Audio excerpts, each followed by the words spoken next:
So what do these people need to get started? Why aren't they starting? We all know the answer is fear. But the difference with you guys or me or anybody who's followed through is we're more afraid of what life would be like if we don't follow through than the person who's willing to settle for what they got and kind of hope it'll change and maybe purchase something for the moment and then not follow through on it. It's almost like people, overachievers, have a little more fear. They're a little more afraid of missing out. They're afraid of not being there, or they got a strong enough reason to follow through. So I'd say if you're looking at home, you want to give somebody some value, go, where do I start? I'm sick of this. That's a damn good place. That's probably why they bought the product in the first place, but now they're not. To escape from that for just a minute. What's that? They bought the product to escape from that state. Just for a moment. Yeah. So, because well, guess what? What makes people excited is progress. You don't have to be at the goal yet to feel alive again. You have to make progress. And the first step to progress is making a decision and buying the product. But then they don't do the second step, which is open the damn thing up. I think another powerful distinction that you're hitting on here is the fact that a lot of people that have breakthroughs in their lives, like including Frank and I both in different, success stories, situations, whatever you want to call them, is that, people typically hit rock bottom before that must is a reality. You're right. So in thinking of that, because a lot of things as well, like we hear in marketing, like if you had a gun to your head right now and you had to make money in the next, 48 hours, what would you do? And that really resonates with people. But so I just wanted to bring this into the conversation because I think a big part of the market of all these people aren't people that have their backs completely against the wall yet. That's right. Okay, so they're not in a must situation yet. They're in a desire situation where they're okay in their lives. They do have big dreams and ambitions. They do want greater things. But it's not pushing them yet to the point where they will do what it takes to master something. Must. So what do you think? How did people go from not having their backs against the wall when they have no choice to say, I'm totally sick of this, to conditioning their minds to go from their situation where they are, which may be okay, to getting something greater? Well, think about this. What pisses you off and what excites you is all relative. $300 a week, no, $2,500 excites him more, that memory to this day, than even the $1 million, he did in his first 24-hour version, right? Or you breaking the 4 minute mile, $1 million. That must have been out of your mind. Tell me about that for a second. What did that feel like? You make $1 million in 24 hours. Nobody in history of the internet's done it. Euphoria. Yeah. It was unbelievable. What was your? It wasn't even about the money. That's exactly right. That's exactly right. It wasn't really about the money. No, it wasn't. I wasn't thinking like, oh, that's how many cars I can buy. No. It just wasn't. It was just. It was just breaking through like another barrier of progress. So at that point, it wasn't about your back to your wall. At that point, what it was really about... It was a further point for my fear, is what it really was. Further point for your fear, and for some people, and I think in some cases, it's also a recognition of who I am and what I'm capable of. So for somebody whose life is already great, this is about, what if I could take on another skill that could create more freedom for my life? And just saying, I'm not having to go out and try and do it all perfectly right now. What I'm going to do for the next 8 weeks, I'm going to create a little ritual. I'm going to do one thing a day to condition my mind, right, so that I get strong, so I follow through. I'm going to read something. I'm going to listen to something. I'm going to immerse myself. I'm going to go for an intense jog, or I'm going to go lift weights, but I'm going to do it consciously to get in a state where I'm going to follow through. That's number one, because people follow through when they're in state. Second, I'm going to get clear about why this is a must for me. It's not because my back's against the wall, but because I want to master an area of life that could create some freedom. I'm not going to master it overnight, but I got the system, I got the plan. I'm going to do one thing a day. I'm going to work on one subject a week. This week's going to be about figuring out what the right product or industry is. Next week's going to be basics of building traffic. And each week I'm going to make a little progress, and I'm going to get to a goal, whatever that is. I'm going to make $1,000, my $300 in a week. I'm going to get to my $2,500. That first $2,500 is the most excited. Unbelievable. The first $300. I remember it's the most life-changing too. It is the most life-changing. I remember I was supposed to be a truck driver, making $24,000 a year because I'd be making the most anybody in my family had ever made. How'd that work out for you? Yeah, real well. Thank God I'm not driving a truck, right? I think you could pull the truck. I figured out I could pull it with my finger, man. I could do it with my teeth. I could pull it with my teeth, right? 36 grand a year was the goal. If I could make 3 grand in a month. And when I did that, I was out of my mind. And then it was like, could I make 10 grand a month? Then it was 10 grand in a day, then 100 grand a day. Then could I make $1 million in a day? I had a day where I made $400 million in a day. The stock value of the company I took public, my personal stock. But it was probably after I did it, though, so it doesn't really count. I'm just joking. You're right. People don't remember who was first, Tony. 400 million, $1 million. Yeah, who cares? Who cares? No, I'm not saying that's amazing, though. I'm not saying to brag. It's because they told me when I was on stage, I had this audience of about 15,000 people at the Continental Center. It was during a stretch break. I was doing what I loved, rocking the house. Everybody's going crazy. And they go, the stock's worth $400 million right now. I was like, wow, that's cool. It's like, Okay, no one sounds stupid. It's like, what's next? And I went right back to what I loved. Once you break through, then it just becomes a game. The people that are getting your products have not yet broken through in most cases. The breakthrough happens by conditioning your mind every day, by feeding it a role model or a story. It's putting yourself in a peak state where you follow through by getting physically strong. It's creating a little ritual of doing a little bit each day, and then you get momentum. But the most important thing of all is what we started out with. Why? Absolutely. Why is it a must for you? It doesn't have to be you're against the wall, but it has to be something you're hungry for, because the only difference in people is hunger. And if you're not hungry, get around people that are hungry and something will hit you. You watch a conversation, you get around people that are doing better, and all of a sudden you start going, my life sucks. I remember I went to a guy in LA. He's one of the most multi-billionaire guy, I'll never forget. And I lived in the Del Mar Castle, and I was really proud. That was like the symbol of me having taken myself from being poor to providing for my family this great place. It's built from castles in Europe overlooking the ocean, not far from you. And I went to this guy's house. He's a billionaire. He took me down to his wine cellar. I don't even drink wine. Went through this whole thing. At the end of the night, I was depressed. I lived in the Del Mar tenement, as far as I was concerned. I really was. I was like, I live in a crappy place, and all my standards changed. All of a sudden, I wasn't willing to settle for living that. All of a sudden, my back was to the wall in a different way, because as a man, I knew I was capable of more. So people can change their standard by getting around where it's better. People can change their standard by getting associated what's true, like the bills they got to solve, the problems they got to do it. Or they can do it because they're excited, because it's something new they want to take on. Everyone's different, but they got to find the why, and they got to come up with some daily rituals to get them going, and just do a step at a time. That's where you get momentum. Awesome. That is awesome. So, think about what's the holy grail between somebody taking action or not. It's one word: certainty. When somebody is absolutely certain, the common word is believe, right? But you can believe at a general level, or you can believe with certain. When you're absolutely certain that if I do this, it's going to get that result, and that result's going to change my life, you'll do it. When you think it absolutely is not going to work, you're never going to do it. The middle no man's land of maybe it'll work, maybe it won't, that's the piece that kills people, right? So if it's a must for you, you got to make it work, right? In our case, right? That's an example. If it's not a must for you and you're not sure, you don't know what to do. So years ago, I'd look around and say, okay, how do people get themselves to follow through that haven't been following through? What's the difference? And I started interviewing hundreds of people, literally, and eventually thousands, because I had thousands of my events. So I'd ask the group to give me their feedback. And I came up with this model. It's like the Holy Grail of belief, or the Holy Grail of momentum. It's like the difference between what makes the rich get richer and the poor get poorer, right? And the difference we all know is mindset, but like, how's that built? So this is what I did. I created stupid four little boxes, and I'll scribble it here for you. You think about the first thing that determines whether you can do something or not, and I put that in this first box at the top here on the left side, and it's potential. Like, what's the potential of a human being?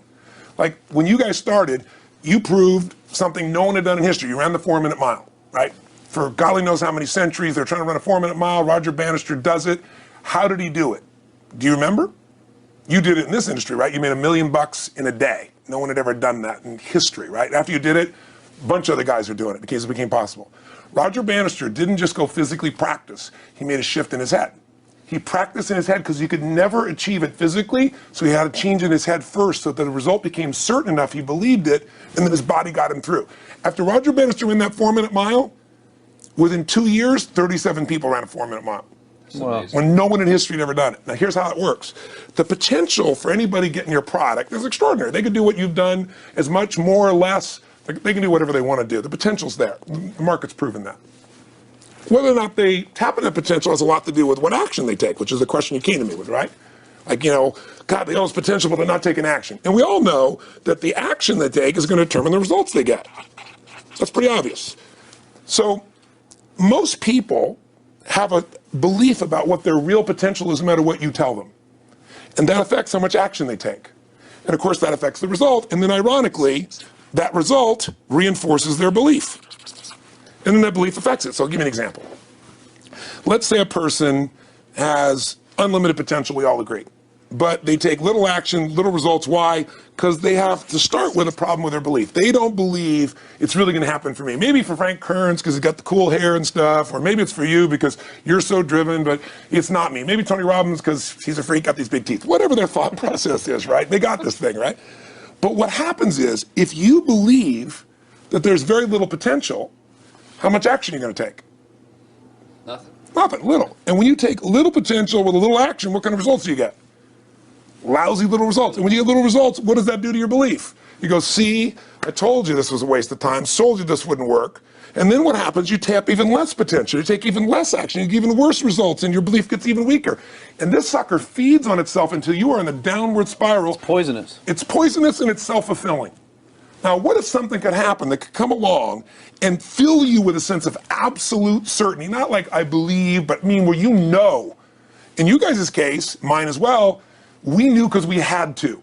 Because we burned the boats. There was no other option. We had to find a way. We weren't going to live that way. We all did it in different ways and for different reasons, but in essence, that was it.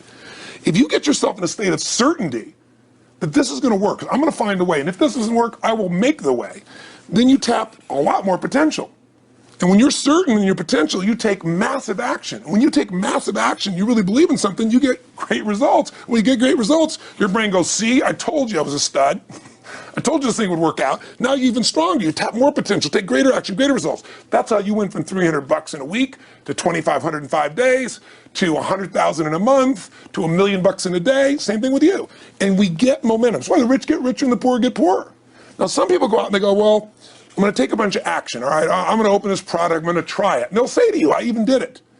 But it's like a salesman who goes and knocks on the door, and he knocks on 100 doors and says, you don't want one of these, do you? yeah, exactly right. You know? And even if he doesn't say it verbally, his face says it because he doesn't believe it's going to work. So his voice, his body, the execution is so weak.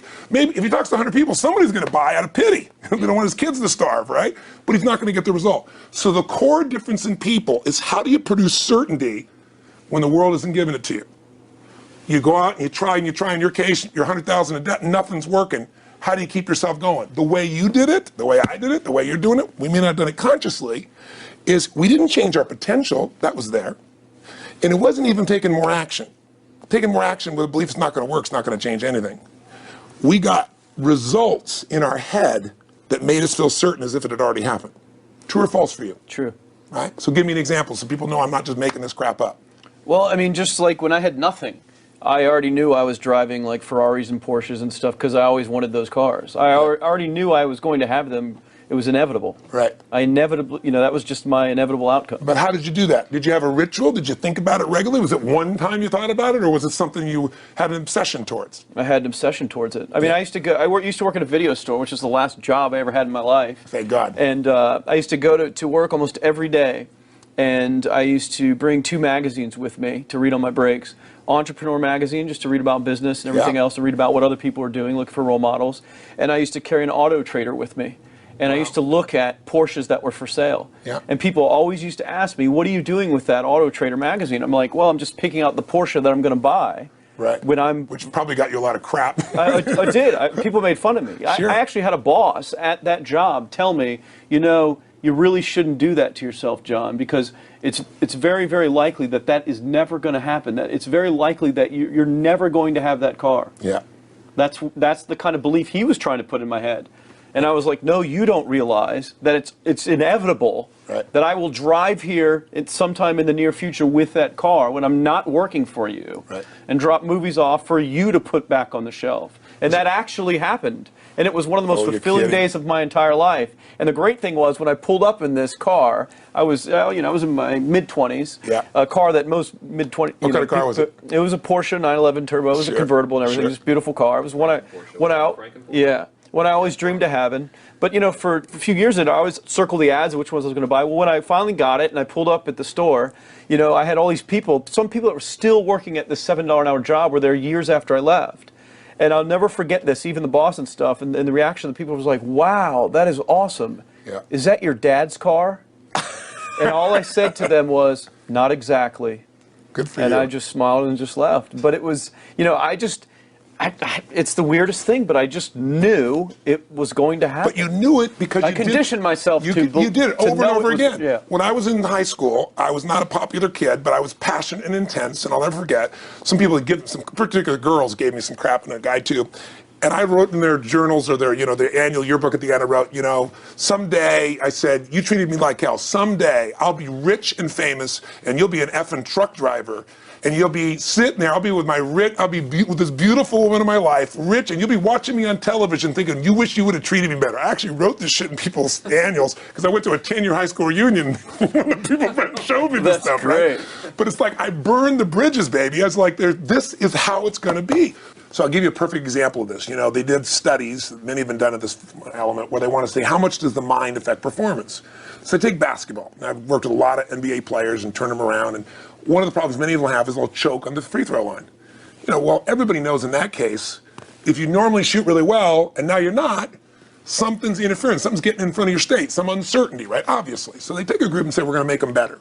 How do you make somebody better who has got this mental block? So they take a group of guys, and they're going to do free throws, and they do one group where they just practice for 6 weeks. Totally intense practice, and I forget the number of free throws, but they got to do this many free throws every day. Take a second group, and they have them not practice at all. Obvious. And they take a third group, and they don't let them touch a basketball. All they do is have them practice in their mind, but the key is, it's not practice makes perfect, it's perfect practice makes perfect, as corny as that sounds. So these guys see themselves making the shot every single time, conditioning their mind and body that it's perfect every time. They're not interrupted by a reality that would screw with them. So at the end of 6 weeks, they tally it up, and now they give them a test to see who has the highest free throw percentage, success. What do you guess it's going to be? Well, the obvious person says, obviously, it's not the guys that didn't practice, but which one is it, the mind, or is it the ones that actually practice?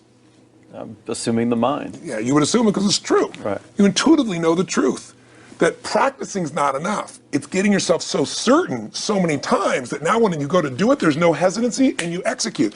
It's having that absolute certainty that makes you tap your full potential, take massive action, get massive results, be reinforced having stronger belief. This is what makes somebody a star at anything.